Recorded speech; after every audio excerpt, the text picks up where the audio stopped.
আপনি এই পর্যন্ত যে কাজ করেন এ থেকে দৈনিক কত টাকা ইনকাম করেন? দৈনিক ইনকাম ৫ থেকে ৬ হাজার, বা কাস্টমারের উপর ডিপেন্ডস করে সঠিক, যত বেশি কাস্টমার। আর কিয়ামতের ময়দানে সর্বপ্রথম কিন্তু আল্লাহ নামাজের হিসাব চাবেন। আপনি এই কাজ করতেছেন, জেনা করতেছেন বা খারাপ কাজ করতেছেন বা অন্যান্য কাজ করতেছেন, সেটা কিন্তু আগে আল্লাহ হিসাব নিচ্ছে না। না।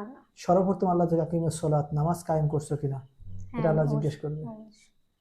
তাহলে আপনার তো নামাজ সর্বপ্রথম আদায় করতে হবে। নামাজ যা সঠিক থাকবে, তার অন্যান্য হ্যাঁ, কাজগুলো ভালো থাকবে। ভালো থাকবে। এখন নামাজ আপনাদের অশালীন পথ থেকে আপনাকে ফিরিয়ে আনবে। আসসালামু আলাইকুম ওয়া রাহমাতুল্লাহ। সম্মানিত বন্ধুরা, আমার পাশে বসা আছে তামান্না আপু।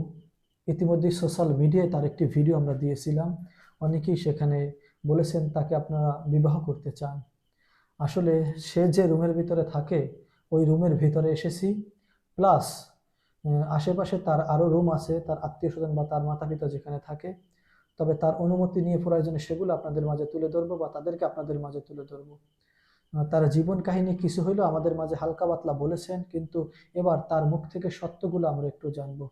তবে একটি কথা বলতে, আমরা ওই ভিডিওতে ভুলে গেছিলাম, মেয়েদের বুক ফাটে তো মুখ ফাটে না। এজন্য সে কিন্তু মুখ দিয়ে না বললেও বুক ফেটেছে। তাই সে দ্বিতীয় ইন্টারভিউতে তার সত্য কথাগুলো তুলে ধরতে চায়। কারণ যার সংসার সে করবে, সে যদি সত্যগুলো না জানে, তাহলে পরবর্তীতে ওই সংসার ভেঙে যেতে পারে বা ভেঙে যায়, এমন ঘটনাও অনেক জায়গা ঘটেছে। তাই তার মুখ থেকে সত্য ঘটনাগুলো আমরা একটু জানার চেষ্টা করি। আপনি ভালো আছেন? হ্যাঁ, আমি ভালো আছি।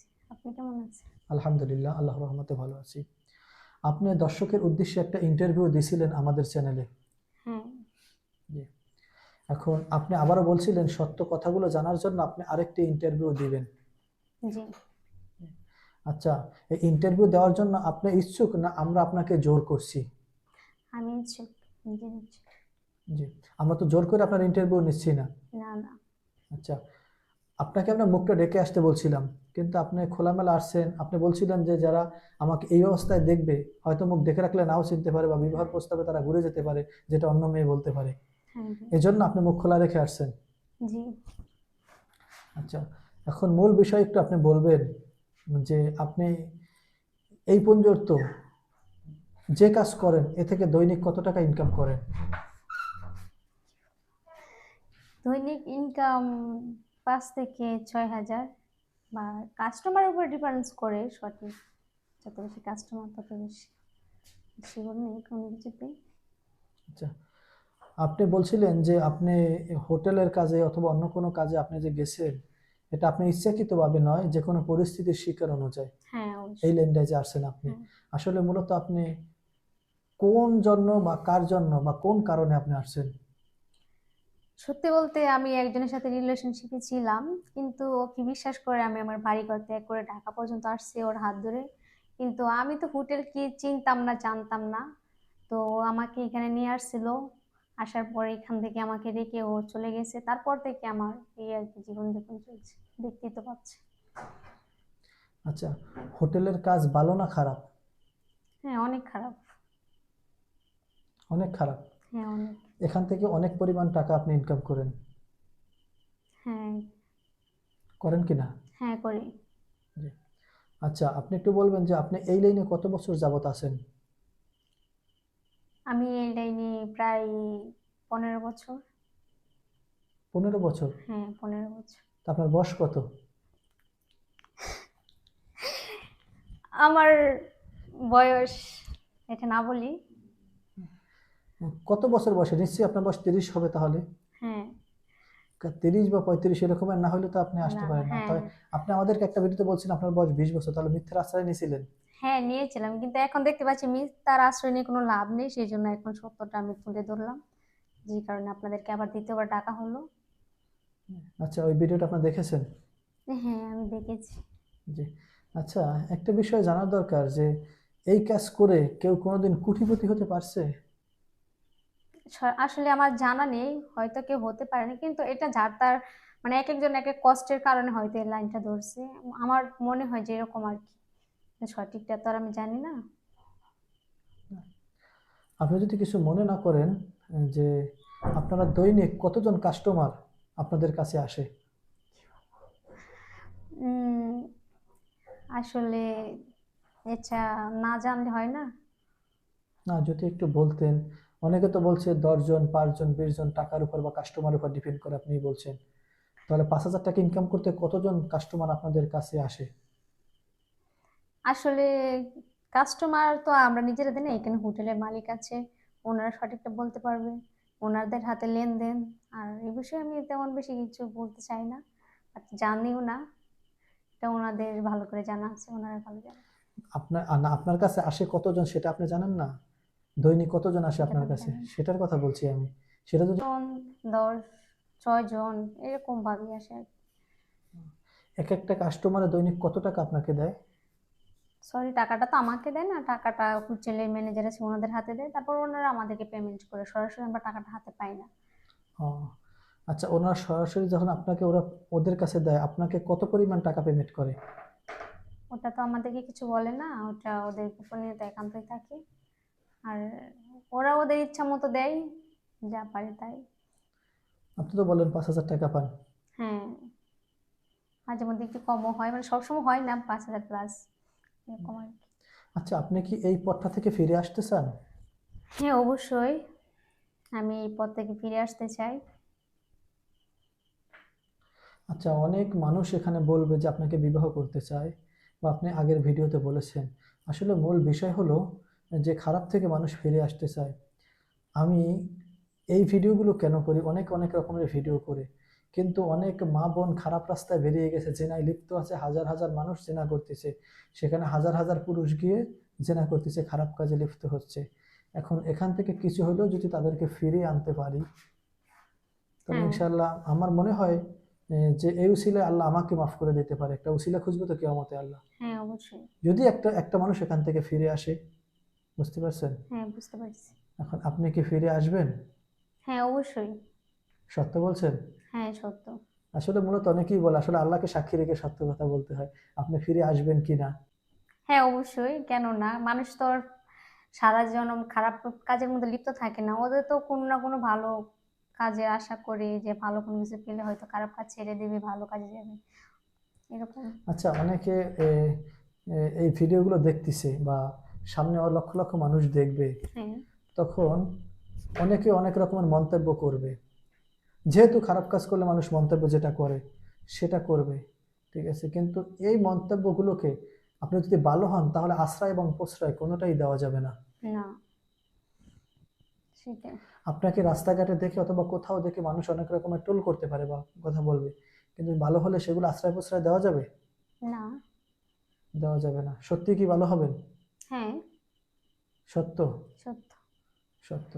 আচ্ছা, আপনি বলছিলেন যে আপনি কোনো বিবাহিত ছেলে বা অন্য কোনো ছেলে বিবাহ করবেন না। আসলে মূলত আপনি সত্য একটা কথা বলবেন, যে আপনি কি নামাজ পড়েন? আমি নামাজ এখন পড়ি না, কিন্তু নামাজ পড়তে অনেক পছন্দ করি, আর নামাজ পড়ার জন্য সবসময় আল্লাহকে বলে একটা সুযোগ দেওয়ার জন্য, কিন্তু সুযোগটা হয়ে ওঠে না, সেই জন্য করা হয় না নামাজটা। আপনাকে জানতে হবে মিফতাহুল জান্নাতি সলাহ, ক্বালা নবী সাল্লাল্লাহু আলাইহি সাল্লাম, নামাজ বেহেশতের চাবি। হ্যাঁ, অবশ্যই। বুঝছেন? আর কিয়ামতের ময়দানে সর্বপ্রথম কিন্তু আল্লাহ নামাজের হিসাব চাবেন। হুম, তা অবশ্যই। আপনি এই কাজ করতেছেন, জেনা করতেছেন বা খারাপ কাজ করতেছেন বা অন্যান্য কাজ করতেছেন, সেটা কিন্তু আগে আল্লাহ হিসাব নিচ্ছে না। না, না। সর্বপ্রথম আল্লাহ যে আকিমুস সলাত, নামাজ কায়েম করছো কিনা, এটা হ্যাঁ, আল্লাহ জিজ্ঞেস অবশ্যই, করবে। অবশ্যই। তাহলে আপনার তো নামাজ সর্বপ্রথম আদায় করতে হবে। নামাজ যা সঠিক থাকবে, তার তাই অন্যান্য কাজগুলোও ভালো থাকবে। ভালো থাকবে। এখন নামাজ আপনাদের অশালীন পথ থেকে আপনাকে ফিরিয়ে আনবে। ইনশাল্লাহ। সত্য কিনা? সত্য। আসলে মূলত এই ইন্টারভিউ নিয়ে আরো অনেকে মানুষ অনেক প্রশ্ন করে আপনাকে বিবাহের উদ্দেশ্য করে। হ্যাঁ। আসলে মূলত আপনি কোন ছেলেকে বিবাহ করবেন এমন একটা কথা যদি বলতেন, তাহলে আমরা হয়তো আপনাকে দেখি এরকম ছেলে আছে কিনা। হ্যাঁ, অবশ্যই। আসলে আমি তেমন টাকাওয়ালা, স্মার্ট, হ্যান্ডসাম মানে এরকম না, আমি এরকম একটা ছেলেকে বিয়ে করতে চাই যার মধ্যে দিনের ভয় থাকবে, যে নিজে নামাজ পড়বে, আমাকে নামাজ পড়তে উৎসাহ দিবে, খারাপ কাজ থেকে নিজে বিরত থাকবে, এবং আমাকেও, মানে এরকম হোক না গরিব, তারপরে সমস্যা নেই, এরকম কাউকে চাই আমি। সে কি বিবাহিত না অবিবাহিত হলে হবে? হোক বিবাহিত, কিন্তু বউ না থাকুক, বউ মারা, মানে মারা গেছে বা চলে গেছে এরকম, বা- মানে এরকম বেশি আমি আশা করি আর কি। আহ, বউ না থাকলে চলবে, যার স্ত্রী আছে তাকে আপনি হ্যাঁ বিবাহ হ্যাঁ, করতে পারবেন না? না না না, আমি সেটা পারবো না, কারণ এখন যে যুগ চলতেছে। আচ্ছা, আপনার জীবনে এই লাইনে আসার গল্পটা একটু বলবেন শুরু থেকে। এই তো বলছে, একটা ছেলের সাথে আমার সম্পর্ক ছিল প্রায় 6 বছর। ওর হাত ধরে বাড়ি থেকে পালালাম। তারপরও আমি ঢাকা শহর চিনি না, কিন্তু ও আমাকে নিয়ে আসছে। আসার পর একদিন 3 দিন আমার সাথে ছিল। থাকার পরে কিছু টাকা নিয়ে আমার চোখের সামনে কি জানি বলছে, টাকা নিয়ে এখান থেকে চলে গেছে। তারপর থেকে আমি আর এখান থেকে বেরোতে পারি নাই। এখন থেকে এটার সাথে আমি লিপ্ত আছি। খারাপ কাজে লিপ্ত আছেন। হ্যাঁ হ্যাঁ। এখন বের হবার জন্য আপনার অনেক রাস্তা খোলা আছে। ওই ছেলের সাথে আপনার সম্পর্ক ছিল কতদিন? 6 বছর। 6 বছর? হ্যাঁ 6 বছর পর আপনাকে ধোকা দিছে? হ্যাঁ। আচ্ছা, আপনি কি বিয়ে শাদী করছেন আগে এরকমের? না, আসলে আমি এক বিয়ে শাদী করি নাই, ফার্স্ট টাইম ওর সাথে আমার রিলেশন ছিল, কিন্তু ওই এতটুকু মানে এত বড় একটা ধোঁকা দেবে কোনো সময় ভাবতে পারি নাই। সম্মানিত বন্ধুরা, তামান্না আপুর সাথে কথা বলছিলাম, যার একটা ইন্টারভিউ আমরা আগে নিয়েছিলাম। সে আবারও বলছিলেন তার একটি সাক্ষাৎকার দেওয়ার জন্য। এজন্য আমরা তার একটা ইন্টারভিউ আবার নিয়েছি। আসলে মূল বিষয় হলো, যে যেই কাজ করুক না কেন, সবাই চায় ইসলামের পথে আসতে। যেটা তার মুখ থেকে আমরা জানতে পারলাম বা তার কথা শুনে আমরা বুঝতে পারলাম। সেও চায়, সেও ভালো একটা ছেলে চায়, বিবাহ করবে। কিন্তু আগে তো তার ভালো হতে হবে, আগে তার ইসলামের পথে ফিরে আসতে হবে। এখন আপনার আগে সব কাজ ছেড়ে দিতে হবে, সব খারাপ কাজ ছেড়ে আপনার আগে ভালো হতে হবে। হ্যাঁ হ্যাঁ অবশ্যই। আপনি কি সেই ভালো হতে ইচ্ছুক আছেন? হ্যাঁ অবশ্যই আছে। না আবার কিছুদিন পর আবার এই খারাপ কাজে নেমে যাবেন? না না, আমি তো সবসময় এরকম নিয়ত করি। আর এরকম নিয়ত করছি বিদায় আমি আল্লাহর কাছে চাইছি যে এমন কেউ আমার লাইফে আসুক যে আর নেক্সট টাইমে কোনো খারাপ কাজ করতে না দেয়। একজন দিনদার কেউ আসুক আমার লাইফে, যে নিজে নামাজ পড়বে, দিনের শিক্ষা অর্জন করবে এবং আমাকে। কিন্তু আমার আর পিছনে ফেরার কোনো ইচ্ছা নাই, কারণ এই কাজটা, এই জায়গাটা এমন একটা খারাপ জায়গা, যে আসছে সে বলতে পারে, সে বুঝে কেমন।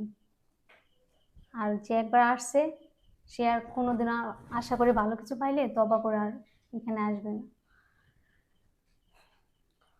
সম্মানিত বন্ধুরা, বোনটির জন্য দোয়া করবেন, আল্লাহ যেন তাকে দিনের জন্য কবুল করে। আর দেখি অনেকেই তো আমাদেরকে ফোন দিয়ে থাকেন, অনেকে অনেক রকমের কথা বলে থাকেন, যে আমরা তাকে বিয়ে করে সুখে রাখবো বা আশায় বিষয়ে। যারা বিবাহ করতে চান, সরাসরি আমরা নাম্বারটা স্ক্রিনের উপরে দিয়ে দিচ্ছি না, কারণ অনেকে অনেক রকমের মানুষ এসে ফোন দিবে, তাকে ডিস্টার্ব করবে, বাজে মন্তব্য করবে বা বাজে কথা বলবে। আমরা সেটা চাই না। আমরা চাই সঠিক তথ্যটা তুলে ধরতে, সঠিক একটা মানুষকে নিয়ে সঠিকভাবে পরিচালনা করতে। এখন দেখি সে যদি কাউকে বিবাহ করার জন্য ইচ্ছুক হয় বা তার যদি পছন্দ থাকে, অথবা আমাদের এখানে যদি কেউ রাজি থাকে, 100 জন বা 10 জনের ভিতর থেকে একজনকে পছন্দ করা যাবে, তারপরে তার হাতে তাকে তুলে দেওয়া যাবে। তাছাড়া সবাই তো আর তাকে পাবে না, বা সে সবার সাথে বিবাহ বর্জনেও তার ইচ্ছুক না। ফ্যামিলিগত ব্যাপারে কথা বলতে হবে, তার বিস্তারিত জেনে তারপরে তাকে বিবাহ করতে হবে। এই রকমের অনেকেই ধোঁকাবাজি বাটপারি করে অনেক জায়গা থেকে টাকা ইনকাম করেন, বা মেয়ের নাম্বার নিয়ে টাকা ইনকাম করে।